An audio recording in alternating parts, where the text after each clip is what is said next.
Shinobi, open your eyes.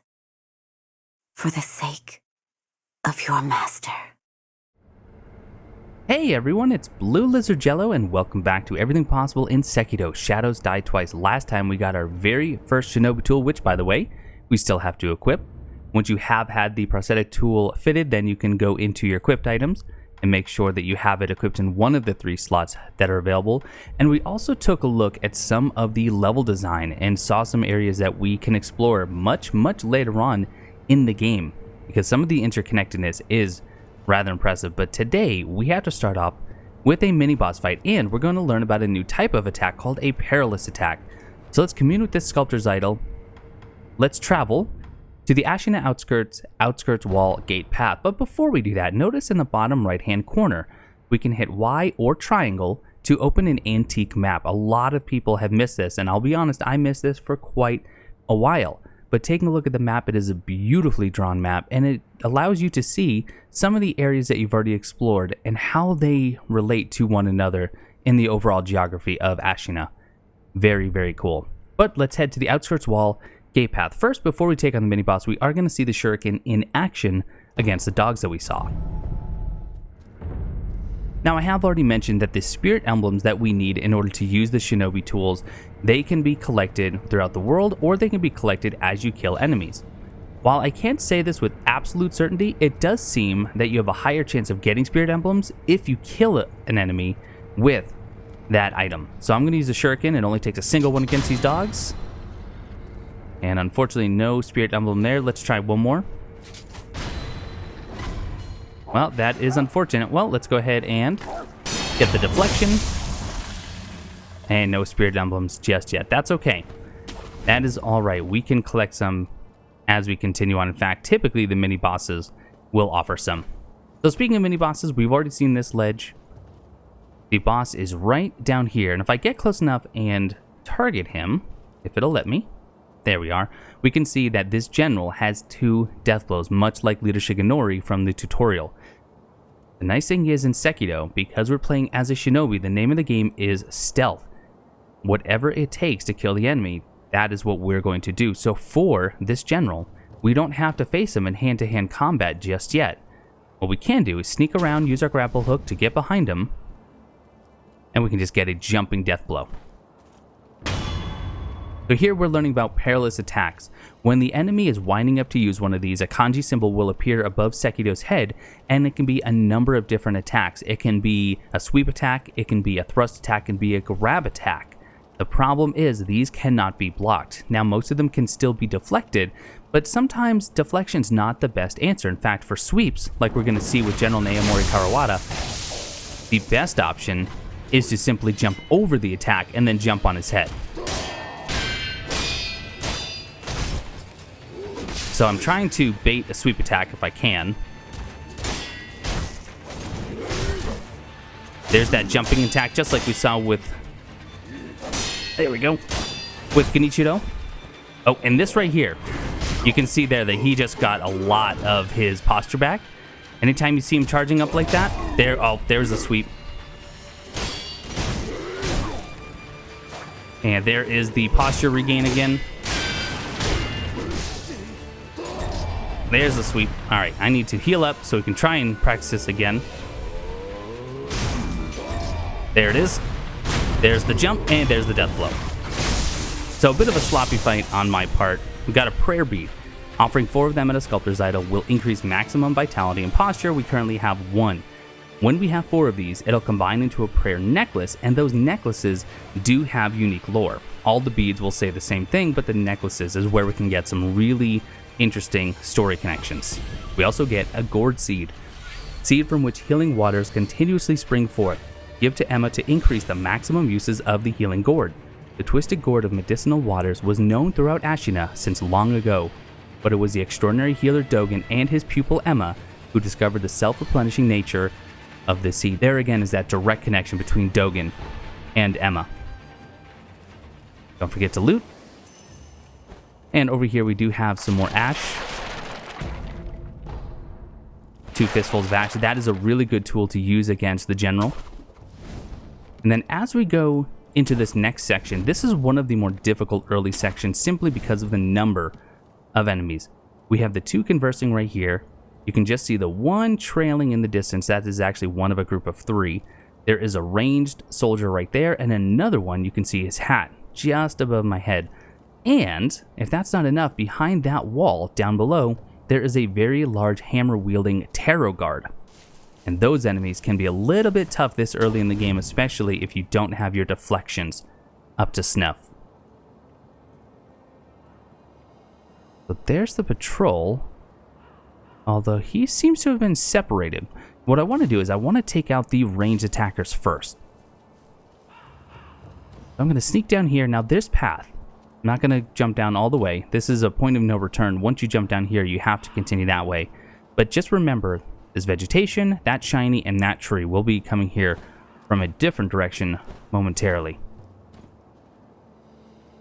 So the goal here is we're just going to get a sneaking death blow. There's the patrol coming up. So let's loot, let's back up. We're going to wait for them to pass. I may try to grab just one of their attentions. Sometimes this works, sometimes it does not. Occasionally we'll get the entire group on us, which I do not want just yet.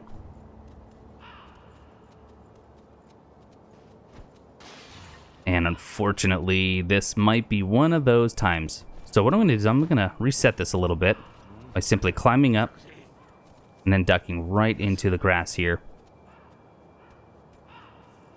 And that's okay. They'll go about their business.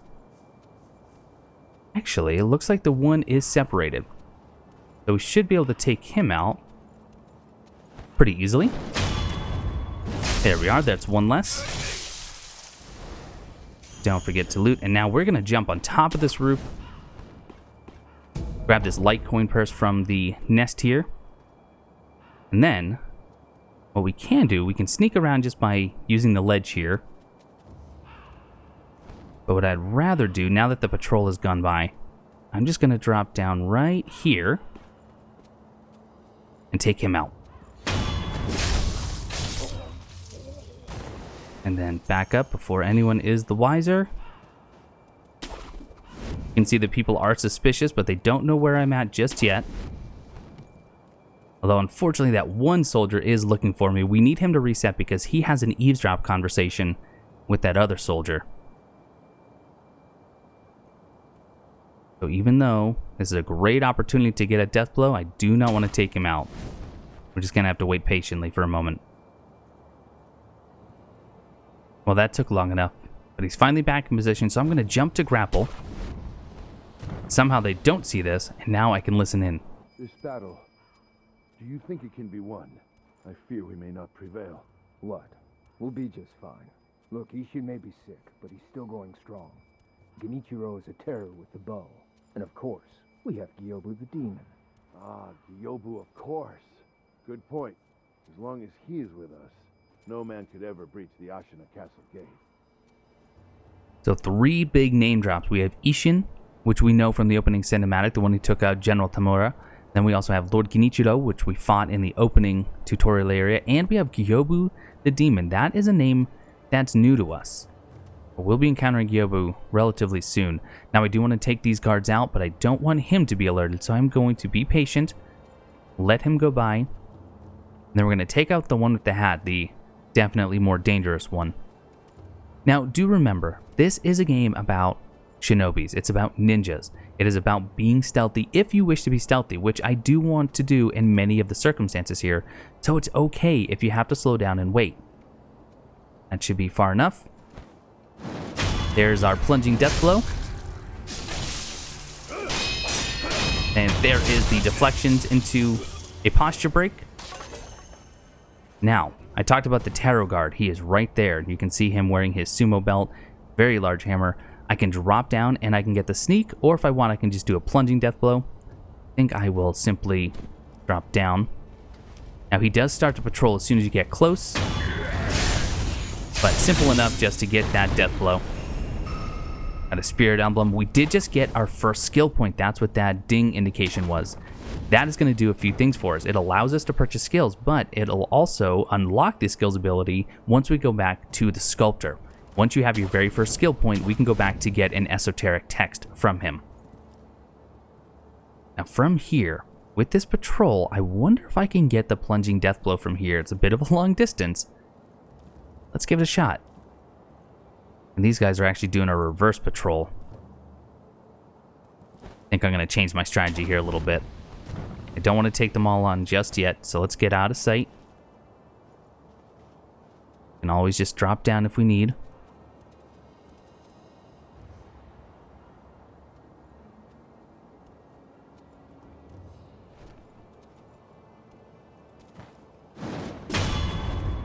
There's that. He's none the wiser. Now what I'm quickly going to do, because it's just these two enemies left, I want to get onto the roof. And I want to get this more dangerous one with the plunging death blow, and then we can take out the last guard relatively simply. Wait till I have a good line on him. Don't want to mess this one up. And I messed it up. That makes 3 plunging death blows so far that I've messed up. And there we go. And look how quickly our spirit emblems have been replenished. Very, very quickly indeed. Now, there is some loot that we want to collect. So in the building where we saw the first range enemy, jump up here, grab ourselves a few more ceramic shards, and then underneath the building, we have a Mibu Balloon of Wealth. A Mibu Balloon filled with fountainhead water, imbued with a blessing of wealth. If one pops the golden Mibu Balloon and prays, those its water splashes upon will acquire more coin for a period of time. Mibu means aquatic life, or life born of the water. The Ashina consider the fountainhead water itself to be worthy of worship. The way that these balloons work, there are a few of them in the game. They'll last for 2.5 minutes, and they allow the collection of more items depending on the type of balloon. This one will increase the amount of money. With this balloon in particular, it works retroactively. Notice how after we kill an enemy, we don't automatically get their loot, we have to collect it. Once we've killed all the enemies and left their corpses on the ground without collecting the loot, then if we pop the balloon, the send that's already on the ground will be increased. It is a really good farming technique. I'll show you some of my favorite farming spots as we go along. Now, one more thing I just want to show off before we move on from this area is right here. Very easy to miss, but we have this tent surrounded by crows. Anytime you hear or see crows, look for one of these tents, because that's going to be our first available merchant, and he happens to have an incredibly useful item. We're going to make our way there in just a little bit. Before we push on to the next area with enemies, we have a couple of NPCs. We have one person who is not doing so well over by that sconce, and then we have this woman here ringing her bell.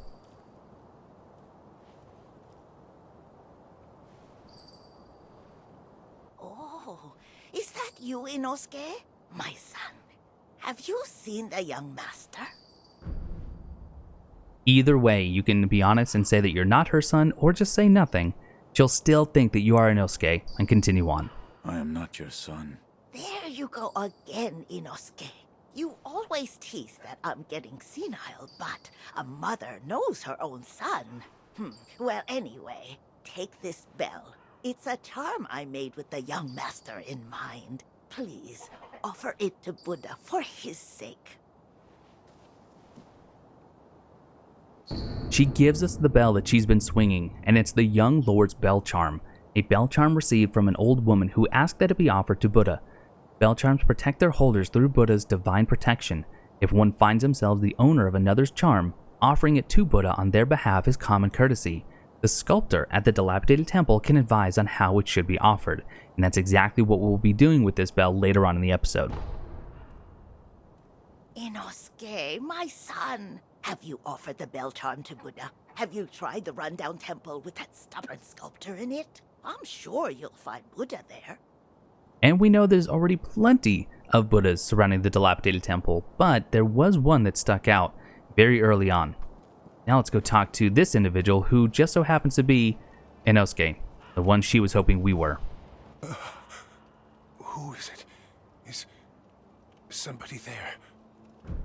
If we say nothing, he'll just go on and ask us again once we prompt him, so instead I'll just answer. Yes. That voice. No.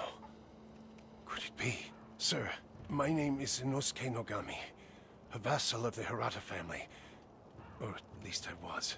I ask a favor. Might you look in on the old lady in that house? She's my mother, but her mind is failing. She cannot tell one from another. I met your mother. She gave me a bell. She did she? You have my thanks. That bell's troubled her for a long, long time. She kept muttering incoherently. Something about offering it to Buddha. We've already talked to his mother. We've already collected the bell. He wants us to look in on her, which we're more than happy to do. Sir, the man from before, right? I wanted to thank you for humoring my mother. That bell's troubled her for a long, long time. She kept muttering incoherently. Something about offering it to Buddha. Inosuke said that he recognized our voice. He hasn't heard it in some time, but he knows who we are based on our voice. We'll have to explore that idea a little bit further. I jumped up on this ledge right behind him, not only because it's a beautiful view, but because it offers a glimpse of some items that you may otherwise miss. Notice we have these trees that we can grapple onto, but down below we can see a spirit emblem, a couple of shinies, and then a shiny further still. Now, while those items are pretty useful, there's something right behind that pillar that I really want to show off. It's nothing we can collect, it's just a really cool bit of world and lore development and some foreshadowing. But before we continue on, let's take a look at this next gauntlet. We have this enemy here with his back turned towards us. This is a trap. They want us to believe we can simply walk up and get a death blow on that enemy, and maybe you can if you're fast enough. The problem is, that enemy standing just in front of that fire, holding a cannon, they have incredible eyesight, as we'll see much later on. As soon as we start to approach, they will blast us, and that does a lot of damage. Directly below this house, though, we have some loot to get. Problem is, we have some of these roosters, so let's take out one with a plunging death blow. And then, just for fun, I'm going to back up here, take this one out with shurikens. Currently it's taking 4. Bit of a waste, but we got some back. And you can see the shinies right through the house. We have these pots here. We can either sneak in through that hole, or much easier just to dash right through these boxes. And inside, feel a little bit guilty, but we have 3 more coin purses. Are each worth 100 each. And remember that merchant that I talked about right up on that ledge? That sen is going to prove very, very useful. Also, just take note of the level design, because many of these spots that you wouldn't even think to explore have hidden grapple points that will allow you to get out of trouble very easily. Now, I'm doing some backtracking. At the end of the last episode, before we had taken out the general in this episode, we were up on this ledge and we looked down to a small cave, and I said we were going to go there once we've cleared more enemies. Well, that time has now come.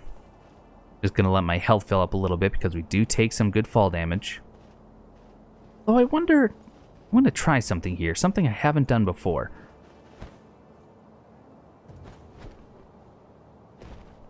Well, maybe I did a little bit too early. I tried to do a wall kick to lessen some of the impact. But inside we have a bundled Jizo statue, a small Buddha effigy bound in red cloth, raised in prayer between one's palms to restore a note of resurrective power. To enswathe the Jizo statue is to express feelings of parental love. The bundle of cloth is to at least ensure that the little one goes on in peace.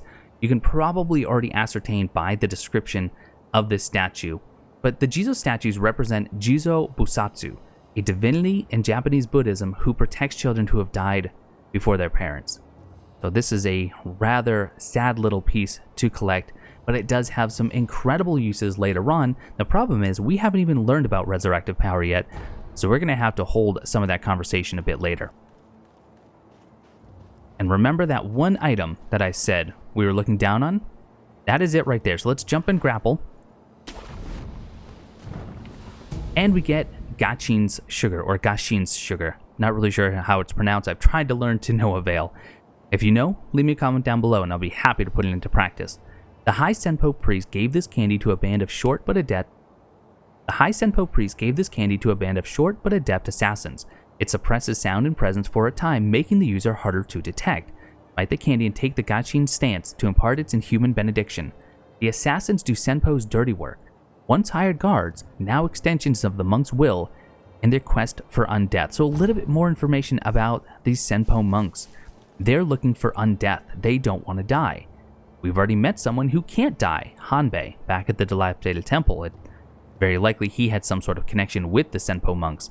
But this candy is one of my favorites. For 30 seconds, you are near invisible. You can run, you can sprint, you can jump, and many enemies will not be any the wiser. In fact, I'm going to put some on because we're going to use it in just a little bit. I'm going to jump over to this ledge. And before we go up to the merchant, I'm going to clear this area of all the enemies. Whoa, that was a bit scary. Didn't really stick that landing. Now, notice that this grapple is just a circle. But when you have a triangle in the circle, that means that you're not going to land on the branch. It's simply going to propel you forward.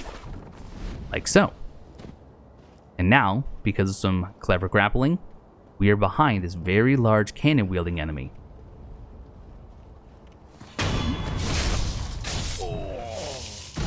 And the first time you kill this person, you'll always get black gunpowder. Black grains forming the base for gunpowder. Material used in alchemical prosthetic tool upgrades, including those of an explosive and occultic nature. Even the most mundane form of gunpowder has a wide variety of applications. Fortunately, he didn't drop anything else for us. He can also drop antidote powder, but we'll be getting that in one of the next areas. So let's survey a little bit. We have a guard here at the gate. We have two having a lovely conversation. No eavesdrop there, though. And then there's the one that we already saw, standing down at the bottom of that path. What I'm going to do is use one of my Gachin sugar. That way, I can get the plunging death blow in this enemy. We'll get his loot, then we're just going to zip right up here and take out the more dangerous of these two.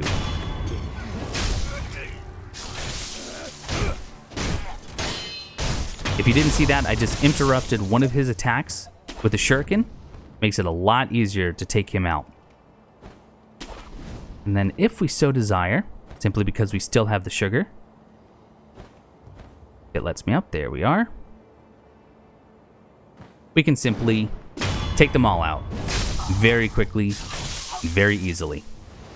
Let's make sure we get all the loot, and now we can finally go up to this merchant in safety, and we're going to have enough money and enough sen to get the one item that I think everyone should collect. Here we are, the memorial mob. Care to purchase an offering? An offering? Indeed. I sell items to be offered to the dead, so they might rest in peace. From the looks of you, I'd wager you know a thing or two about death. Go ahead, buy an offering. Crow's Bed Memorial Mob. Right away, they offer 4 pellets, 6 antidote powders, which I said we'll be collecting here soon, Ungo sugar, which we've already collected some of, light coin purses. And remember, I said that when you have light coin purses, you don't lose those on death, but otherwise you'll lose 50% of the sen you've collected. This is exactly how you can stock up. Now, it is 10% more than what the sen coin purse is worth, but 10% is much less than 50%. But this is what we're after, Robert's firecrackers. Firecrackers from across southern seas. It can be fitted to become a prosthetic tool. Makes a deafening sound, frightening to animals. Sold by little Robert and his father to raise funds for their travels. Their voyage brought them to Japan, where they would seek the undying in an attempt to extend Robert's life. So here is another indication of this parental love that is just clear throughout Sekiro. We have Robert, a child who is unfortunately not doing so well, and they came all the way to Japan to seek the undying, likely the Senpo monks, as we saw from the Gachin sugar description. But we want these firecrackers, but they cost 500 sen. Fortunately, selling the coin purses gives you just the same amount of sen as it would if you would just consume it. So since I have 271, let's use 3 of these. And now we can buy the firecrackers. Don't use that thing around here. You'll scare the crows. They're very intelligent. Leaps and bounds smarter than other animals. Cruelty won't be tolerated. That is all we need from the merchant at this point. So all the loot in this immediate area has been collected. All the enemies are dead. The only other bit of loot that we have is directly behind this gate, which does not open. So we will zip around and just run down here. Get ourselves a couple more pellets. One of them stayed on us, one went to storage. And I do just want to show this off right here. No items to collect, but this fire. Just take a look. These are corpses. Some bones are recognizable. We have a horse right there in the middle. There's a human skull right on the edge. But look right here. A little bit hard to see. But that to me looks like a monkey. But that to me looks like a monkey possibly wielding a weapon? Maybe it's just the way that he's laying? Why would there be monkeys here in Ashina? Guess we'll have to figure that out. Before we continue on, there's no items on the building or to the left or to the right. But remember I showed this little side area when we were looking right over there near Inosuke, and that's where we're going next. So let's just jump. Make sure we get the grapple. Jump down carefully, get some more spirit emblems, and now we get the Mibu Possession Balloons. A Mibu balloon filled with fountainhead water imbued with the blessing of fortune. If one pops this vibrant green Mibu balloon in praise, those its water splashes upon will have a higher chance of obtaining items. So the Mibu Possession Balloons, also lasting 2.5 minutes, will allow for greater variety and greater number of items collected once we've killed the enemies. We have to use this balloon before the enemies have been killed, however. This one is not retroactive. But this is what I wanted to show off. The items here are to direct our attention to this right here. And maybe if you're not familiar with snakes, maybe when you were a kid you weren't running around the garden collecting garter snakes. This is a snake skin. This is a very large foreboding snake skin, and this is just a mere piece. This is a large snake that shed this skin. Right now, these are only the dorsal scales. This is only the scales from the back and the sides. There is no ventral scales. They would look very different. So the fact that it is this large and it is merely a piece means that the serpent that left this behind is extremely, extremely big. And we're going to talk more about this snake because as a herpetologist, I am fascinated with just how many details they got right with this snake. Zipping on over, we can get scrap iron. Iron dregs mined in Ashina. Widely used for basic reinforcement, it can serve as a base material for prosthetic tool upgrades. Ashina is burdened with thick snow and infertile land, but the scrap iron dug from her soil is anything but crude. We'll learn a lot about the mining activities here in Ashina. But this is another upgrade material for our prosthetics. We can't do any upgrades just yet, but that time will come. That jump that I just made is relatively simple, but if you want to hold onto the square or the X button just to make sure you grab the ledge, not a terrible idea. And before we wrap up, we have one more small area to discover, and then we're going to head back to the temple, talk to Emma, talk to the sculptor, and then we'll call it an episode there. Another really good glimpse at its secret area over there, completely optional. A very dangerous enemy and an even more dangerous item that we can acquire that can help with farming. Now this jump always scares me. It doesn't seem like you should be able to make it, but you can indeed. So just jump and grapple. Continue to jump and grapple. Over there we have a couple of soldiers. We also have one scary looking enemy tied to a fence post. But we're going to ignore all of this. This will be at a later time. Up here, however, we do have our next sculptor's idol. Not going to rest at it. Talks about physical enhancement, but we need 4 of the prayer beads for that. Instead, I'm just going to very quickly get up here, get the death blow on the rooster. Then we have spirit emblem down there, but a little bit of a shimmer. We also have another NPC. I'm not going to talk to him just yet. What I am going to point out is the fact that this NPC, this merchant, is wearing an eye patch. And then if we get behind him, he's wearing this robe covered in patches. In fact, entirely made of patches. I'm going to leave that to simmer for a little bit. Then over here by the spirit emblem in these stables, all of these varying states of decay horse bodies. we have a remnant. We're going to see these throughout the game, and they are memories of times long ago, and this one happens to feature our own Lord Kuro and Emma. This man was from Hirata. I must pay my respects. Lord Kuro, Lady Emma, are there other Hirata survivors? there are very few of us left. I see. Apologies. There's no end to those who seek the dragon's heritage. This was their fate. Because of those that pursued me. I didn't mean to involve them. So Kuro lamenting the loss of life for all the people that are pursuing him, and he also mentioned Hirata. We're going to be going to Hirata in the next episode, but he was also referring to paying his respects to a man here. Obviously the corpse is no longer there, but we did collect a spirit emblem. I really like that touch. Makes us realize that the spirit emblems we're collecting are maybe a bit of soul from the enemy or from the person or creature that was felled. But we just saw a vision with Emma. I say it's time to go back to the dilapidated temple and have some conversations.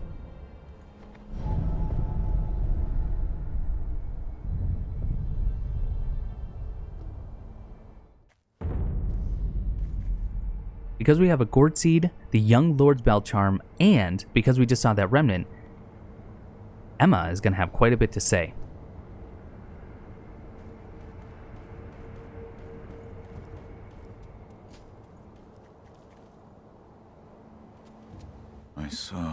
Yes, I saw you and Lord Kuro in a vision.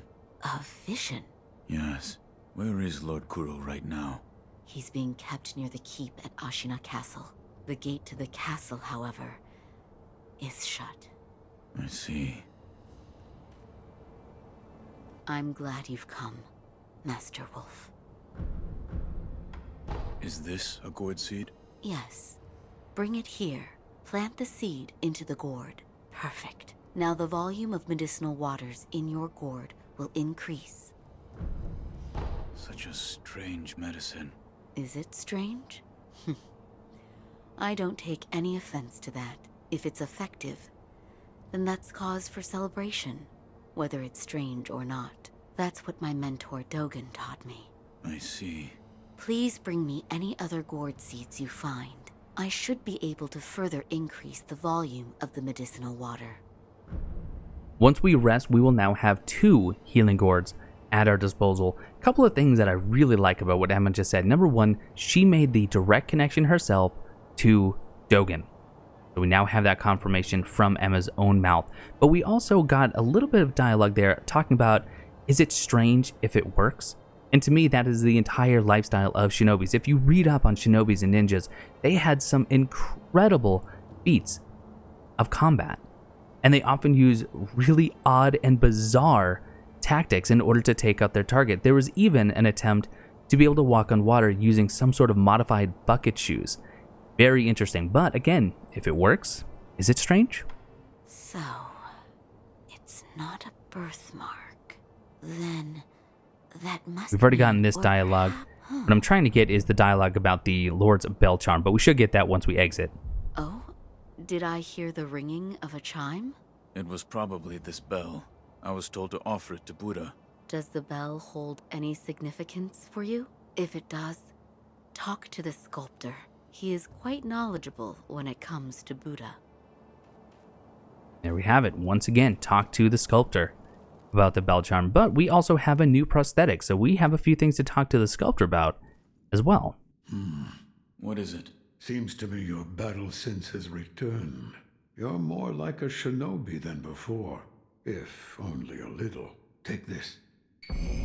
We get the Shinobi Esoteric Text. This is because we've acquired our first skill point, a book of secrets that details a variety of techniques employed by shinobi, grants the ability to learn shinobi-style skills. Within this text are the innermost secrets of the shinobi arts, such as attacks performed in the air and hiding one's body to avoid detection. Such moves could never be practiced by samurai. This text very clearly telling us that the sculptor wasn't always a sculptor, and likely was a shinobi himself, and the shinobi prosthetic we're wielding was his. What is it? Shinobi techniques. Recorded within are fighting techniques that cannot be performed by samurai. Whether you make use of them or not is up to you. Shinobi aren't the only ones with their own fighting techniques. We can buy skills now at the Sculptor's Idol. We'll do that before we wrap up, but we have some more to talk about. I can hear the ring of a bell chime. You mean this old bell? An old woman asked me to offer it to Buddha. That bell.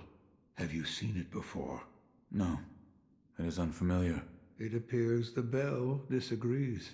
I think it's trying to tell you something. What? Give it as an offering. The kind-faced Buddha near the wall is different from the Buddhas I make. It was carved by the hand of the true sculptor. The true sculptor. We'll have to investigate that. Don't forget, we have collected Robert's firecrackers, so now we can collect the Shinobi firecracker. It unleashes an explosive flash that briefly blinds foes and inflicts posture damage on beast-type enemies. It has a wide frontward field of effect that can impact multiple foes at once, suitable for temporarily immobilizing enemies and particularly good for scaring beasts. If you want more forms for that fang of yours, you'll need to search for more shinobi tools. There's no turning back from this path now. The least I can do is load your arm. Let's head to the Sculptor's Idol, and let's spend our very first skill point.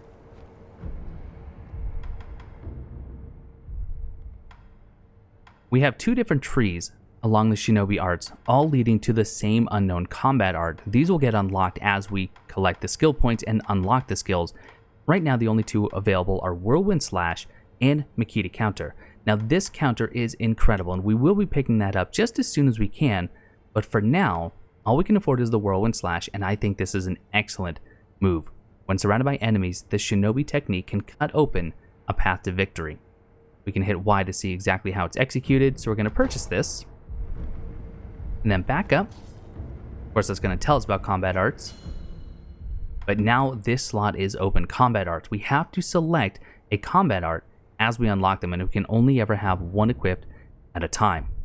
So let's grab that, and then using it together, really, really good for groups of enemies, especially if they're weaker enemies.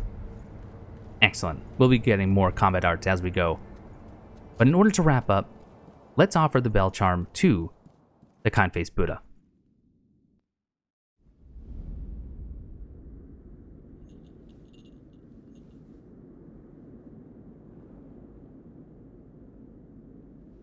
Close your eyes.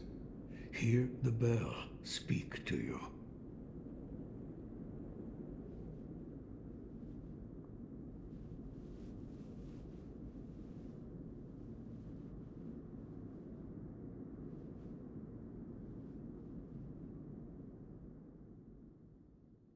The bell's chime will stir your thoughts and awaken old memories from their slumber.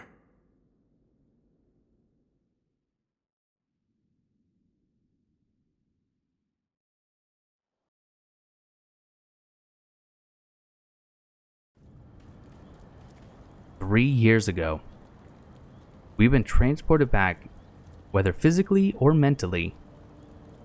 That is yet to be seen.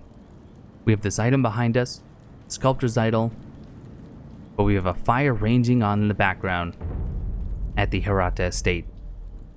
The same place that Kuro was just talking about to Lady Emma in that vision.